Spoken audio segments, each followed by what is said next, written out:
Mbote ba ndeko balandi, mbote bisika nyonso bozwami pe feti lamu ya mbotama ya Papa Diangenda Kuntima na mabota na bino. To sepeli mingi kukuta na bino mokolo mwa lelo ya le 22 mars 2024 to zome bongo awa na mboka Ngomba Kinshasa na République démocratique du Congo nde to bongisi tranche d'animation oya lelo spécial 22 mars na tina ete to tombela na fete lamu na bandeko balinga mipe bayebani na biso esika nyonso tovandi pe bandeko bazali misika na ko benga biso na plus 243 97 22 86 423 toyebi na bolamu ete lelo ezali bongo le 22 mars tozali kokondola bongo 106e anniversaire ya mbotama ya Papa Diangenda Kuntima. Papa Diangenda Kuntima ye azalaki bongo mwana ya misato to le fils cadet ndenge toloba na lokota français ete yende azalaki bongo le bâtisseur ya église Kimbangiste de na yango lelo tokolobela mingi mbotama ya Papa Diangenda tokolobela lisusu importance ya date ya le 22 mars na kati na mokili importance na yango ezali nini nde tolobi pona ko participer pona ko sala dédicace to ko pesa bambote ko bengi biso na numéro na biso ezali affiché na écran sur 97 22 86 423 donc au bengi biso sur WhatsApp appel normal te au putinda pe voice na même numéro et ko komela biso na malamu mingi nde na yango tokosenga nanu mwa loyembo muke po ete tobongisa na nzela ya masini parce que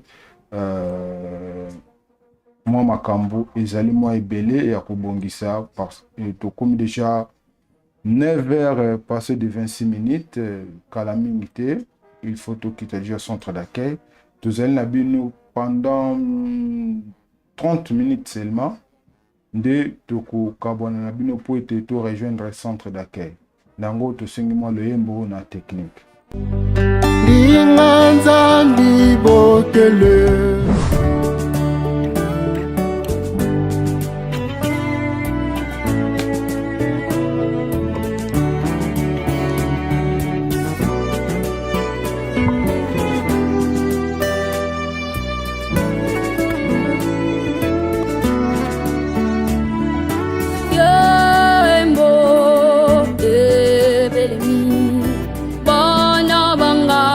sepela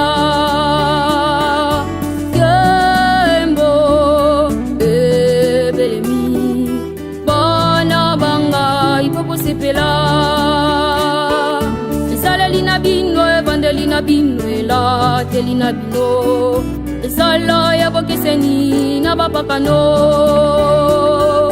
Sala lina bino bande lina bino la telina bino Sala ya bokeseni na bapakano Etikali moja matiri maluka nzambe ya solo na tango wana bakoya na malembete Nogite bako songesi kanali ngamboyo na tango yango ya babondisa bondimi mabino Etikali moja matiri maluka nzambe ya solo na tango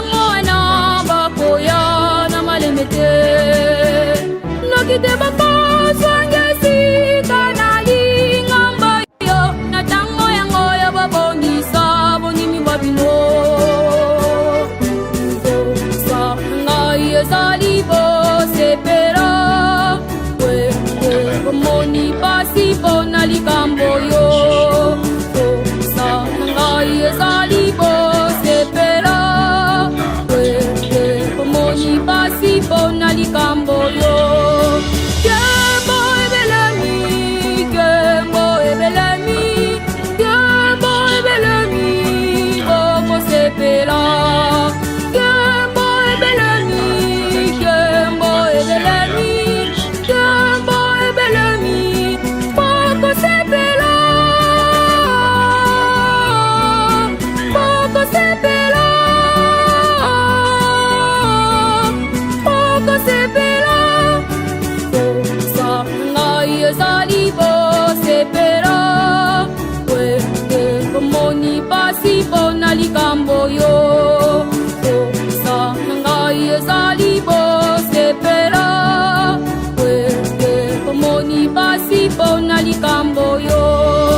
Merci beaucoup. Technique na loyembo kitoko boteli biso toyoki malamu ete posa ya bapapa ezali ete tosepela pamba te koya na bango na mokili bayaki po ete babikisa loposo loyindo.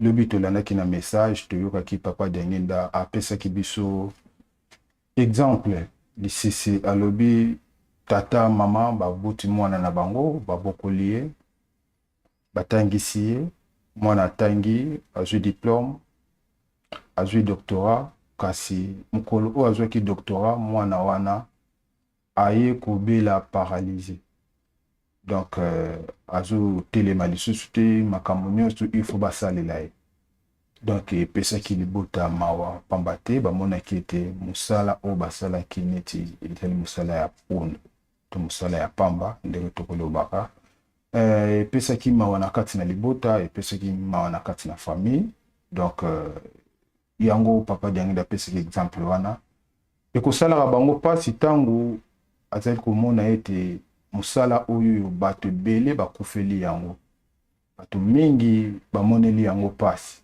kasi ezalaki mpona pamba te mpo ete tozwa bosomi ya nzoto mpe na molimo parce que processus ezali tozwa indépendance spirituelle ya bonzoto si tozwa toyebi na RDC tozwaki yango na 1960 le 30 juin kasi ya molimo kino lelo nanu ezwami te oyo moto moyindo akotelema akosala makambo na kati ya mokili pamba te tozwi bongo lipanda ya molimo nde tozali kolobela kaka papa Diangenda Kuntima Joseph téléphone ezali ouvert soki ozalingi intervenir to osala ba dédicace otombela ba feti elamu na mabota ba famille ba ninga mpe ba yebani okoki kobenga biso na plus 243 97 22 86 423 donc 97 22 86 423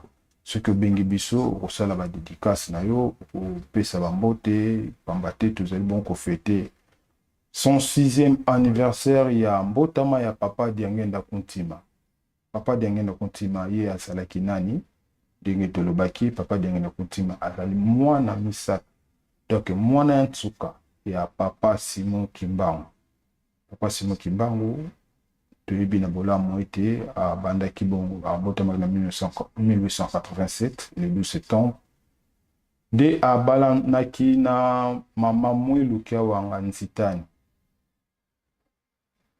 na libala na bango babotaki bongo bana misato mwana liboso ezalaki bongo papa Kisolokelo Charles Daniel ye abotamaki bongo le 12 février 1914 mwana mibale ezalaki bongo papa Dialunga na Kiangani Salomon ye abotamaki le 25 mai 1916 nde mwana suka ayaki kobotama na kombo ya papa Diangenda Kuntima Joseph oyo tozali ko célébrer son 6e anniversaire na ye na mokolo mwa lelo ye abotamaki le 22 mars 1918 toyebi na histoire ya mokili ete deuxième guerre mondiale ebandaki bongo na 1914 wana ezalaki mbotama ya papa Kisolokelo ntango abotami guerre ebandi nde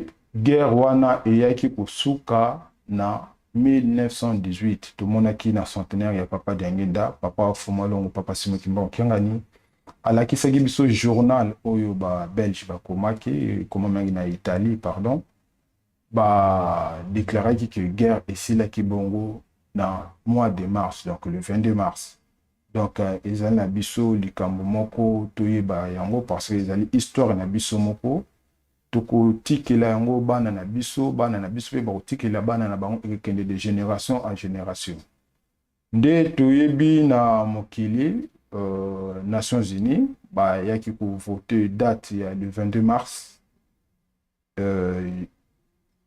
journée internationale ya mai donc mai oyo tomelaka mai oyo tosokolaka mai oyo esungaka biso na makambo ebele journée na yango ezali nde le 22 mars mokolo mwa lelo toyebi importance ya mai na vie na biso soki mai ezali te nayebi te nde soki tovivaka to tulingaki tozala ndenge nini nde na yango tokosenga lisusu na technique en attendant tozala kozela bapele na bino tokosenga bongo na technique babongisela biso elema moko oyo babongisi kuna po ke tolanda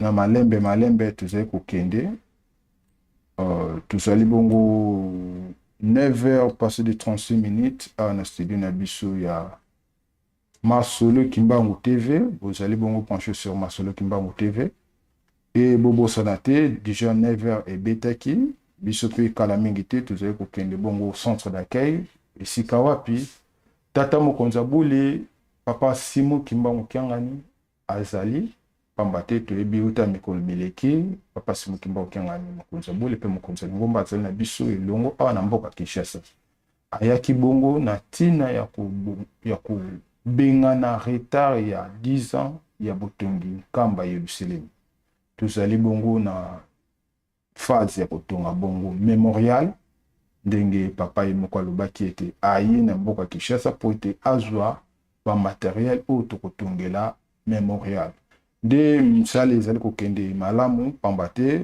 papa Mbenza azali bongo papa conseiller direct papa André Mbenza azali bongo na kamba Yerusalemi dès que biloko ezwami na Kinshasa ezali kokende directement et papa Mbenza azali kokende moko na pratique ya kosilisa misala oyo ezali na kamba Yerusalemi nde na yango tokosenga mwa loyembo na technique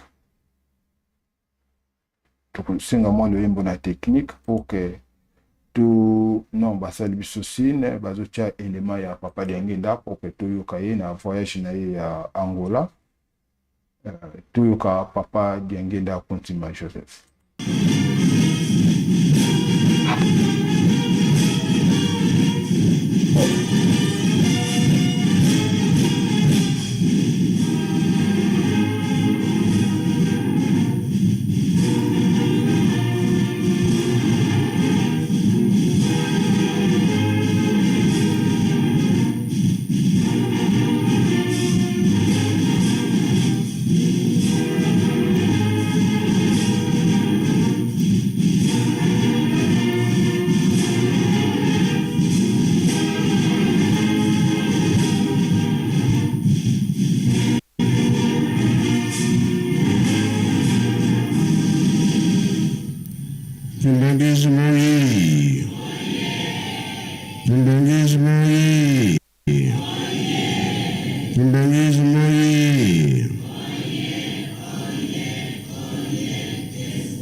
Nakomba tata mwana pe tata molimo santo tolandi mateyi na biso tata pasteur ateyi biso nyonso ateyi biso tolandi yango tozali bana mapamboli ndenge bapapa bazali koloba na biso makambo ateyi biso yango nalakisi ete bapapa balobaki ete bazalaka pembeni na biso bazalaka mosika na biso te soki totosi tolandi bango bazali aza na motuna eske mwenda batiaka na sembe likolo ya mesa mpona nini eza na biso nde eza na biso te mpona nini tatangoli mosanto ayaki kati na biso likambo nkolo yesu alobelaki nde yango wana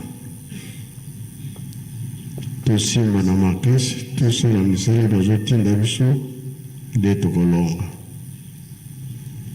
makambo misato bolingo mibeko misala toza kolanda programe ntango nyonso ndenge lingombe ezotambola na manso bazosenga biso yango nde kolongisa biso mpona bongo mateyi wana elekisiki te bazali kati na biso kasi soki tobebisi okobenga bakoya te tobongisi okobenga baye pembeni wana po te oyo tosengaka tozwa yango na kombo ya tata mwana mpe tata molimo santo amen. Merci beaucoup na technique na élément kitoko bouti kotiela biso wana ezalaki bongo message ya papa Simon Kimba Mukangani mokonzi ya Lingomba pe mokonzi ya Bule apesaki bongo le 21 mars 2024 na centre d'accueil de Kinshasa et les kaki bongo na mokolo mwa lobi donc lelo tozali bongo le 22 mars 2024 donc tozali bongo en direct sur Masolo Kimbangu TV. Beaucoup kobenga biso na plus 243 97 22 86 423. Nous allons donc fêter son 6e anniversaire ya mbotama ya papa Diange Ndakuntima. Ye azalaki bongo mwana ya misato ya papa Simon Kimbangu na mama Mwilu. Yende asalaki ete Lingomba oyo ezala ndenge ezali na mokolo mwa lelo.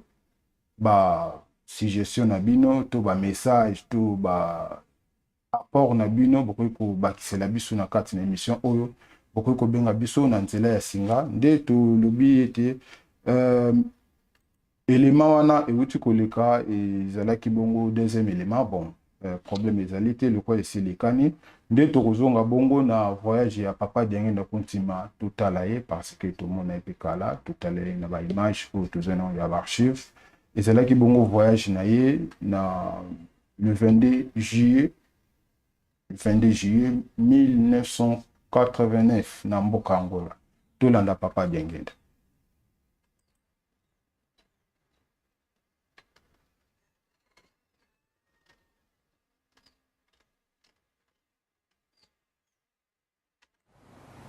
Mais le bon Dieu nous a aidés parce que la vérité, il n'y a pas moyen de la cacher. Aujourd'hui, la vérité triomphe en Angola en nous amenant la paix. Tous les problèmes que nous avons connus nous ont formés. Aujourd'hui, votre âge vous permet aussi d'appréhender l'importance de cette transition qu'a connue l'Angola après le départ des Portugais. C'est une période de transition.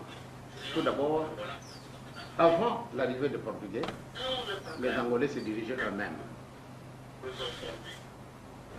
Ils sont arrivés avec une même mise certaine pour essayer de nous étrangler et nous avons accepté carrément ce qu'ils voulaient parce que pour raison de force, nous étions impuissants.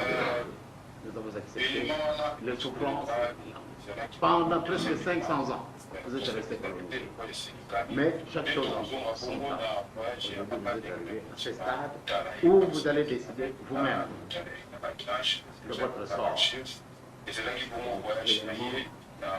Votre pays est immense, il est riche, très riche, parce que je me souviens encore très bien, pour la première fois que je suis arrivé ici en 1975, en février, quand j'ai vu un peu le relevé de tout le gros bétail.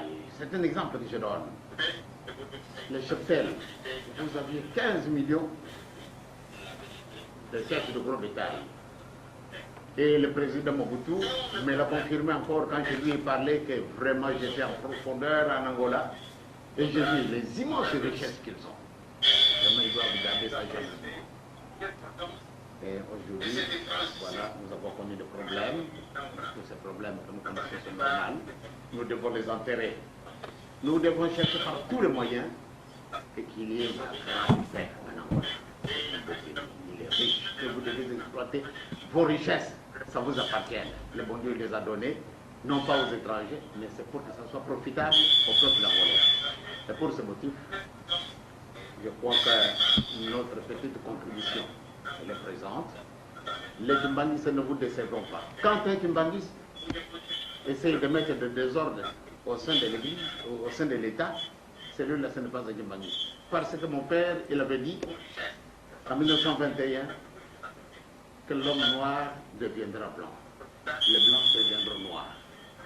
Et ça donnait une confusion. Et les gens ont très mal exploité ça. Or, il a pu parler que les Angolais dirigeront leur pays eux-mêmes. Donc, une autorité, elle vient de Dieu. N'importe laquelle. Pour nous, toute autorité vient de Dieu.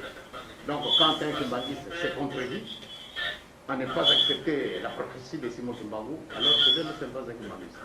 Et je suis heureux parce que la fois passée, quand vous m'avez reçu, vous m'avez dit qu'il n'y avait pas de problème avec les Kimbanguistes. Alors, c'est ça qui fait ma fierté.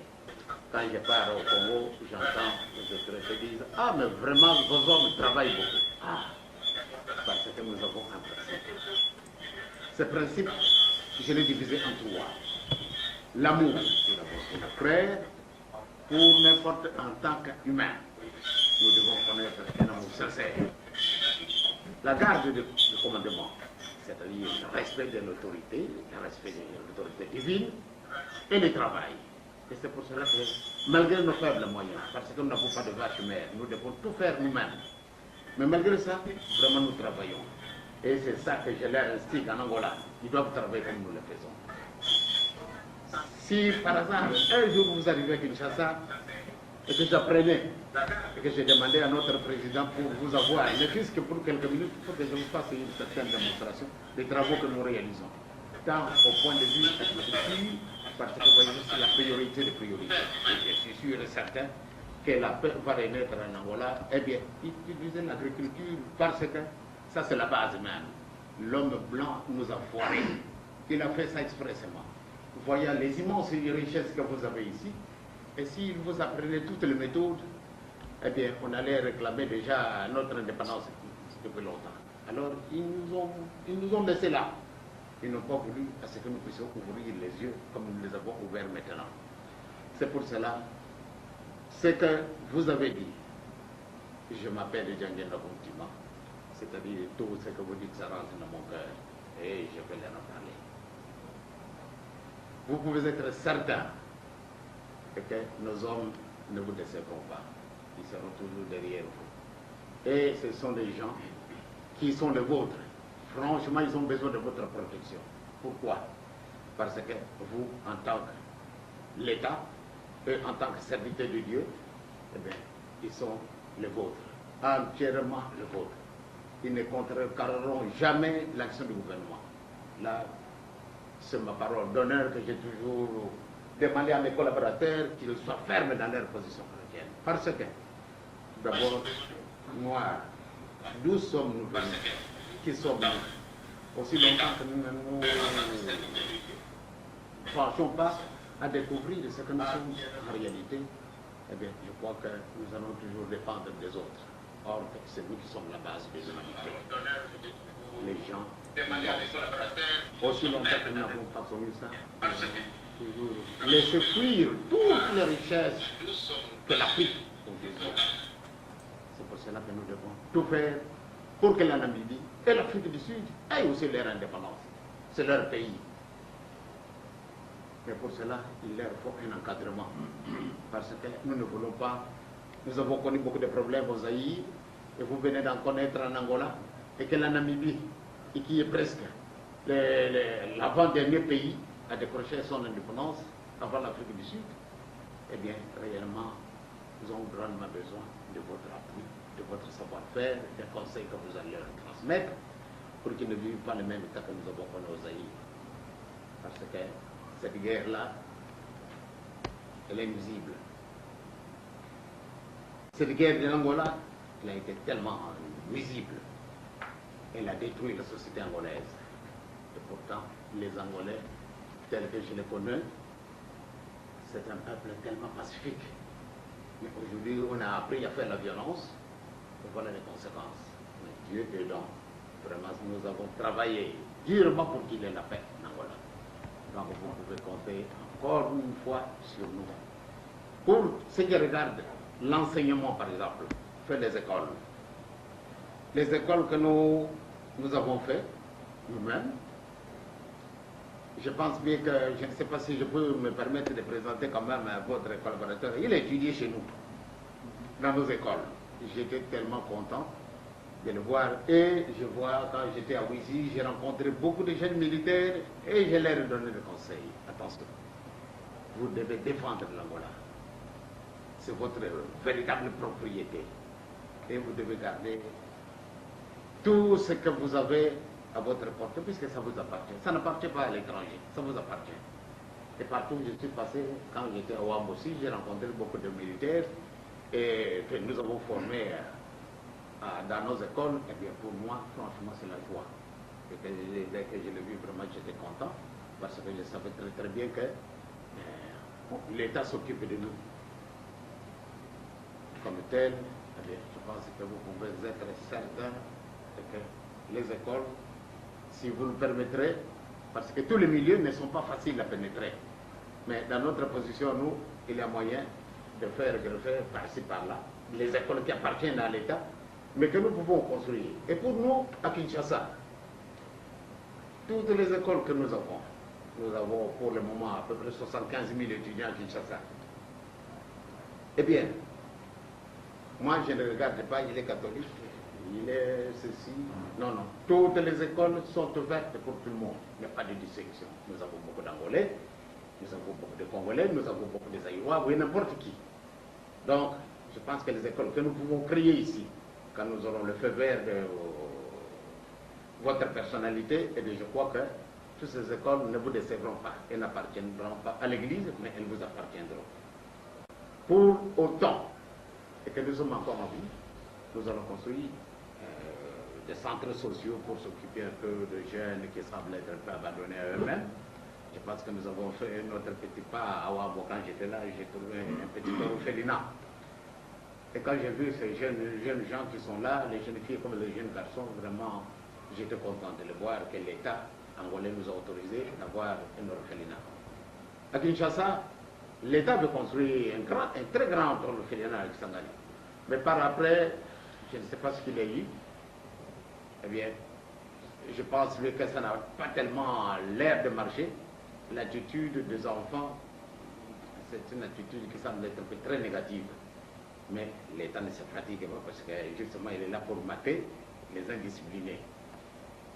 Alors, nous sommes obligés pour le moment presque de récupérer un peu ces enfants-là, les renvoyer. S'ils ne veulent pas partir là-bas, bon, on essaye quand même de les mettre quelque part là-bas où s'occupe d'eux afin qu'ils aient quand même les mêmes idées saines.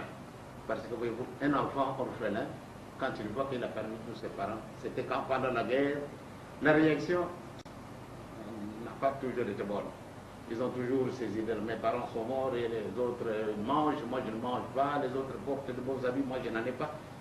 Alors ils réagissent un peu quelquefois d'une manière brutale. Mais il faudrait quand même quelque chose pour les raccommoder afin qu'ils connaissent une paix. Eh bien, je pense que dans ce sens, nous allons travailler. Pour le domaine médical, je pense que vous êtes au courant que nous avons ouvert une petite clinique ici. Et je profite de l'occasion pour essayer de demander un peu si on peut nous autoriser d'envoyer les médecins qui sont avec moi à Kinshasa, malgré que nous n'avons pas tellement, mais j'ai vu ici qu'on a trop de problèmes dans notre clinique. Et si l'État peut accepter à ce que je puisse désigner quelques médecins pour diriger cette clinique. Parce que le seul Nzinga qui est là, il ne sera pas. Parce que le nombre ne fait qu'augmenter le nombre de malades. Alors il faut quand même des médecins pour l'épauler. Alors c'est une faveur aussi que je demande. Mais pour tous ces domaines, je crois que nous allons vous aider. Nous sommes là de véritables collaborateurs de l'État. Dans ce sens que nous avons connu des difficultés. Alors, grâce à l'État, aujourd'hui, nous sommes arrivés au stade où nous sommes. Donc, je crois que, comme je l'ai dit, je ne voudrais pas vous retenir trop longtemps. Je vous remercie beaucoup pour l'accueil et que nous allons penser par nos faibles moyens spirituels pour que vous puissiez mener à bon port le grand travail qu'il vous a donné. Et je dirais, je profite de l'occasion pour remercier M. le Président de ce qu'il vous a parachuté pour que je puisse être reçu par vous. Parce que ce n'est pas facile de vous atteindre, mais aujourd'hui, j'ai toutes les facilités, on me donne des véhicules pour que je puisse me déplacer facilement. Eh bien, c'est un geste très éloquent. Et vraiment, je remercie le Président d'abord de vous avoir donné cette faveur pour que ça soit facilité ainsi, pour que la chose marche d'une manière convenable. Sinon, encore une fois, merci beaucoup. Transmettez mes salutations au Président et aux membres du comité central, parce que vous faites partie. Et je pense que le nôtre, c'est toujours à votre disposition. Encore une fois, merci beaucoup de nous avoir répondu. Merci beaucoup na technique na élément kitoko bauti kotie la biso ya Papa Diangenda Kontima na mobembo na ye na Angola. C'était le 22 juillet, le 22 août, pardon, le 22 août 1989 na mboka Angola. Bazalaki bon kosola boko entretenir na ba autorité ya parti MPLA en ntango wana. Toyoki ba élément oyo apesi na tina ya mboka ya Angola. Pe toyoki souci na ye na tina ya loposo moyindo. Azali ko se tracasser, azali ko luka ayeba po ete asala nyonso tu moto moyindo abima tokoma ndenge tozali lelo. Atangi quelques pays oyo Afrique du Sud wana nani bazwi indépendance te, donc ezalaki na epasi. Azalaki nango pasi penza na motema, azalaki na posa ete baninga nyonso tu bato moto moyindo na mokili mobimba bazwa bonsomi. Kasi bato bakomprenaki Papa Diangenda bien te. Bakomprenaki ete parce que bayebaki ye pete ndenge mokanda Nzambe ezali koloba ete bamokili bakoyeba ete kasi bino bokoyeba ye. Yango mission ya Papa Simon Kimbangu boye na ye mibale pamba te alakaki yango, apesaki prophétie to apesaki elaka epai ya bandeko na ete ngai Simon Kimbangu na kobotama lisusu na 1918. Prophétie wana bato mingi bayebaka yango te, ewutaki na monoko ya ye moko Papa Simon Kimbangu oyo bato ebele bakoma kobenga Mvuluzi Kimbangu, bakombo ebele topesa ye. Ewutaki na monoko na ye moko alobi ete ngai Simon Kimbangu na kobotama lisusu na 1918. Nde toyaki komona le 22 mars Papa Diangenda Kontima ayaki kobotama. Donc Nzambe abongisaki déjà continuité na ye ndenge mokanda Nzambe ezolobela biso kuna na Matthieu. Ntango Nkolo Yesu azali koteya bayekoli na ye, alobi na bango ete bokonzi ya Nzambe kolongwa kati na bino ekopesama na libota mosusu oyo kobotela yango mbuma. Molimo sant soki bokolinga ngai wana na Jean 14, soki bokolinga nga pe bokotosa mibeko na nga, na kosenga epai ya Tata atindela bino mosungi mosusu. Na français bakomi un autre consolateur. Parce que ye azalaki consolateur et akosenga epai ya Tata Nzambe atinda un autre consolateur. Ye akozala na bino libela na libela. Parce que elekelaka mokili. Bobenga Tata Simon Kimbangu Nzambe. Bana na Yesu ba Nzambe. Bantekola Papa Simon Kimbangu Nzambe. Parce que elobamaki epai ya Nkolo Yesu. Biso nyonso lelo tokoma Yesu, Yesu, Yesu, Jésus-Christ. Kasi message wana ewutaki epai ya Nkolo Yesu. Ntango amoni ete Israël na mayema surtout Nzambe abanda kosala kati na bango parce que abengaki bango libota na ye. Mais babebisaki. Na likambo ya Nzambe ebandeli ezalaka na pasi te kasi suka nde bandeko Israel tomonaka na kati ya mokanda nzambe ndenge babengaka bango libota ya nzambe kasi babebisaki ndenge nini tokotala na mokanda nzambe nkolo Yesu azali koloba yango alobi apesi lisese tata moko atikaki mboka na ye esika azalaki na baferme na ye biloko ebele esengaki asala mobembo ntango asali mobembo atiki basali na kati ya ferme wana to na bilanga wana na kokende na ye ayebi ete na mwa kingandi bambuma ekotelaka milona ekokomaka pre mpona kobuka atindi bato baya po ete bapesa ye biloko oyo ebimi na kati ya ferme kasi basali wana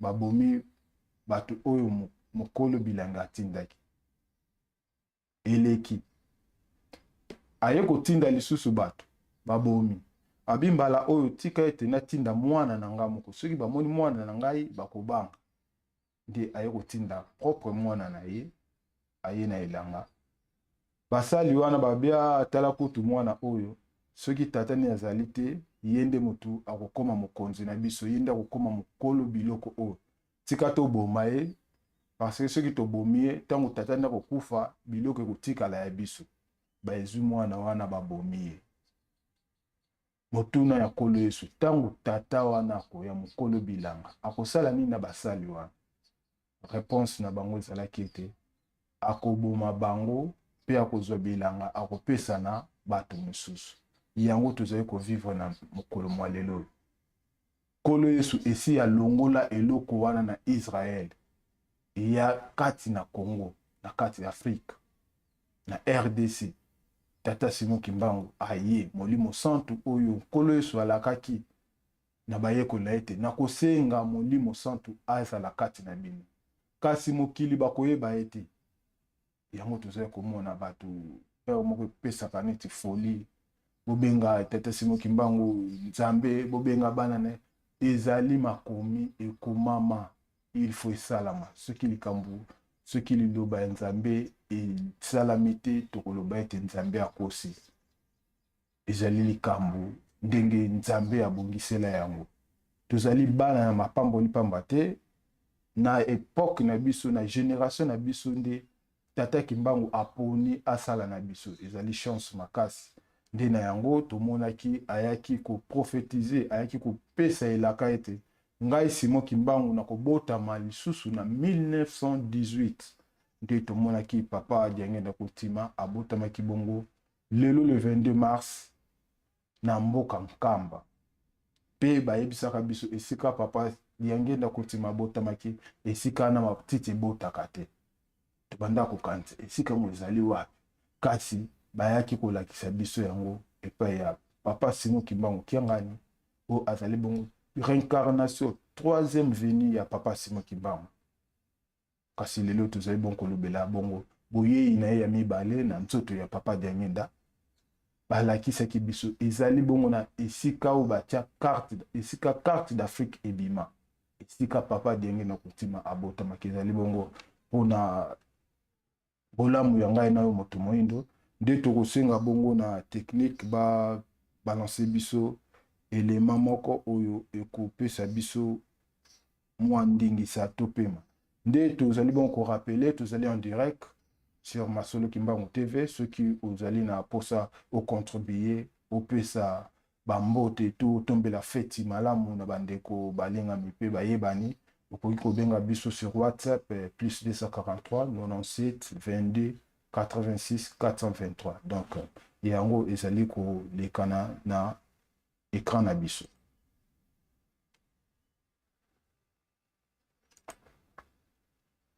ndenge tozali koloba tokosenga bongo na technique bapesa biso elema moko topemisa mongongo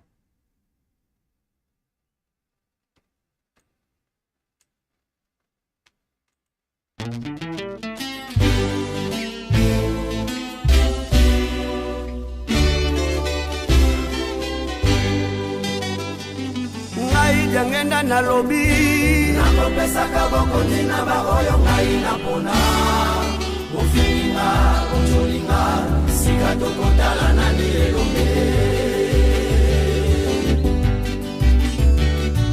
ngai ngenda na lobi nakopesaka bokonzi na baoyo ngai napona ofinga ojolinga sika tokotala nani elombe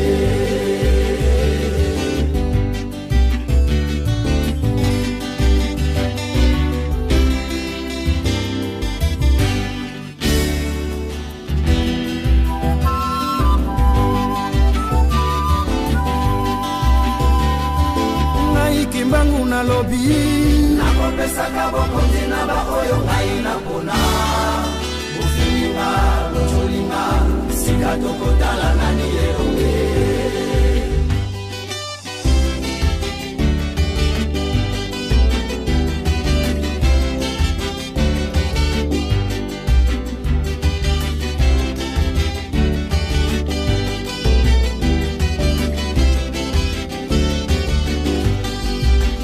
mokili batelengani batama yele basukiye batama ngoma batelengani etumula nzambe batama mokili batelengani batama yele basukiye batama ngoma batelengani etumula nzambe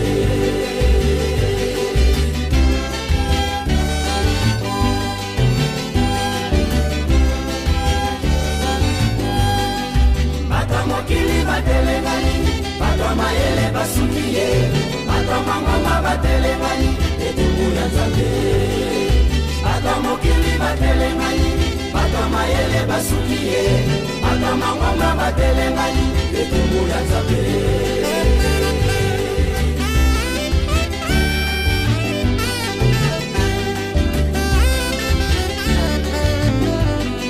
ubwakila kinga mabanga ngai nzambe denginda bukomona basiye oyo komona debo batama keli batelengani batama yele basukiye batama ngoma batelengani etumula nzambe batama keli batelengani batama yele basukiye batama ngoma batelengani etumula nzambe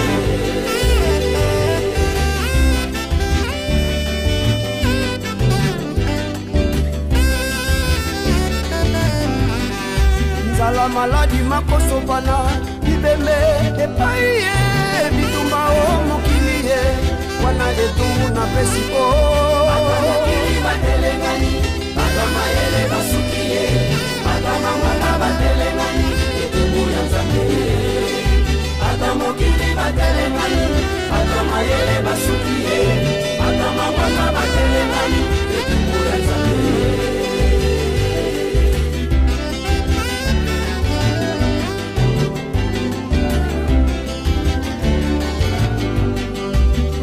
natikaki bino liboke moko motoko bimate na bandiko nibisa mokili ye kati netumbu batelengani batama yele basukiye batama ngoma batelengani etumbu ya nzambe batama mokili batelengani batama yele basukiye batama ngoma batelengani etumbu ya nzambe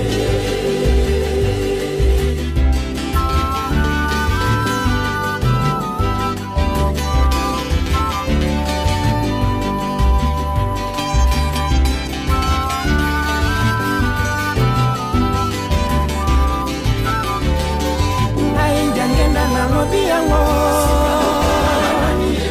obakela kina mabanga balinga balinga te bopalanga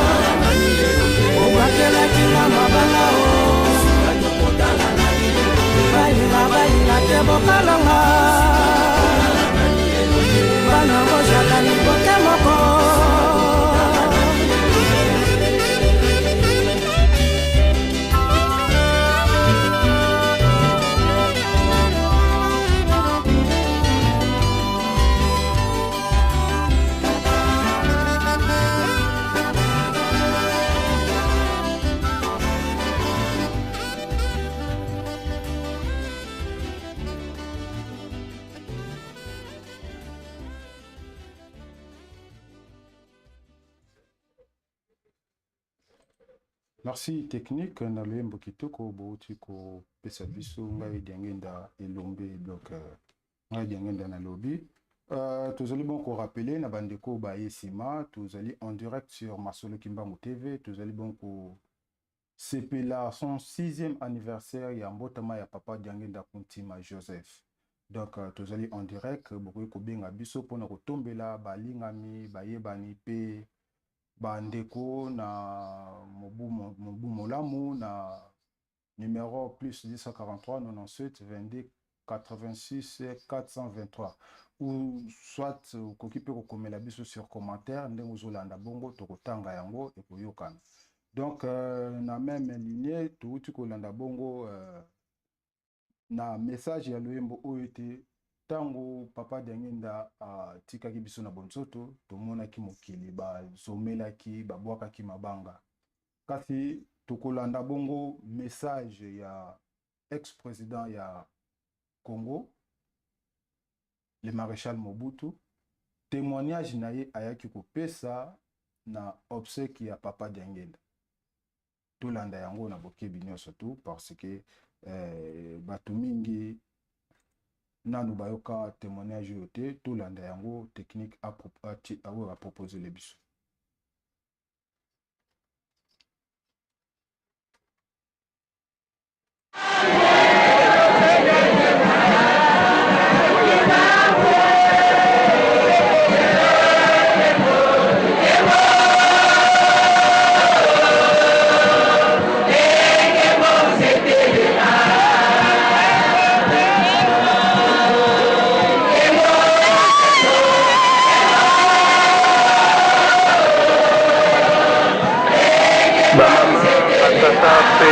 Bandeko kimbangiste ya solo ezala bino ezala ngai ezala mama présidente tozali na mawa papa diangenda azali lisusu te nasengi nalobela bino mwa liloba na liloba oyo na koloba ezali makambo ezalaki na kati na ngai na ye alingaki moto ayeba te kasi mama Mobutu mwasi na ngai wa yambo boyebaki ye ayebaki yango mama Bobila Dawa bandi nsima na ngai ayebi yango tozalaki bato basato témoignage oyo nazali kosala botala président de la république te botala citoyen zaïrois Mobutu Sese Seko azalaka kimbangiste te mais azali chrétien catholique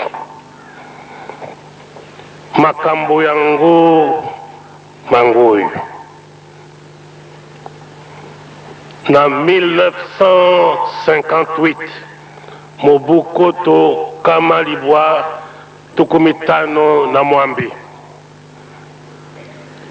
papa diangenda oyo alali azali koyoka ngai abengisi ngai na ndako na ye alobi na ngai boye papa okomi mingi mpona kosalisa biso bakimbangiste endimami na biso na bakimbangiste mpe endimami na nzambe lokola asimbi ngai na maboko akweya genou alobi oka liloba lya nzambe 1958 ye wana alali azali koyoka ngai akweya genou asimbi ngai na maboko mibale asambeli alobi yoka liloba lya nzambe osalisi bakimbangisi na ngai mingi okokoma moto monene mpe soki okomi moto monene kobosana bakimbangisi na yo te osalisi bango bomokomi ntango okoma mokonzi monene na maloba ya nzambe continue kosalisa bango batata bamama bandeko 1958 nazali na émotion mingi nabosani date na sanza me nayebi te ezalaki na 1958.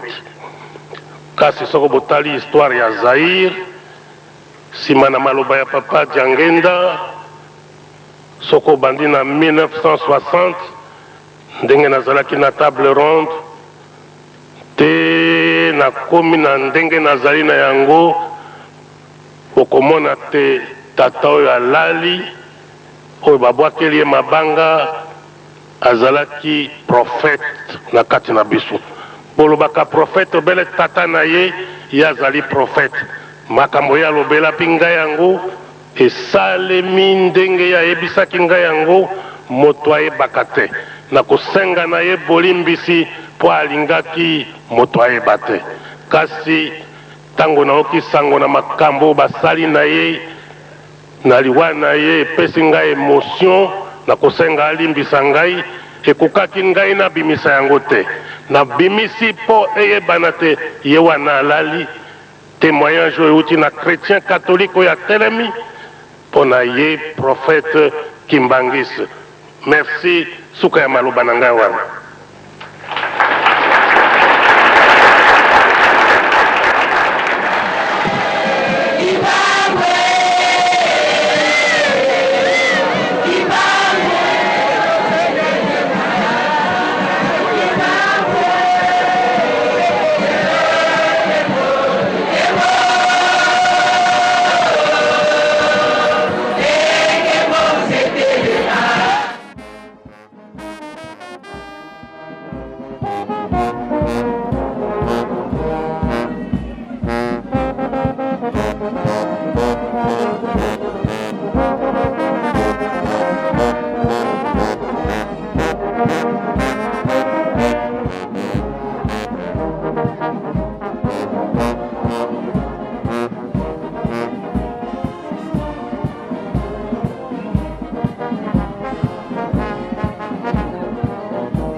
ebandaki mpona kozwa bongo biloko ya mosala.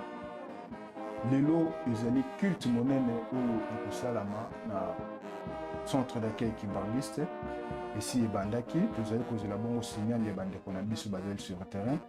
Soki balance biso tokopesa espace tomona ndenge nini makambo ezali koleka na centre d'accueil.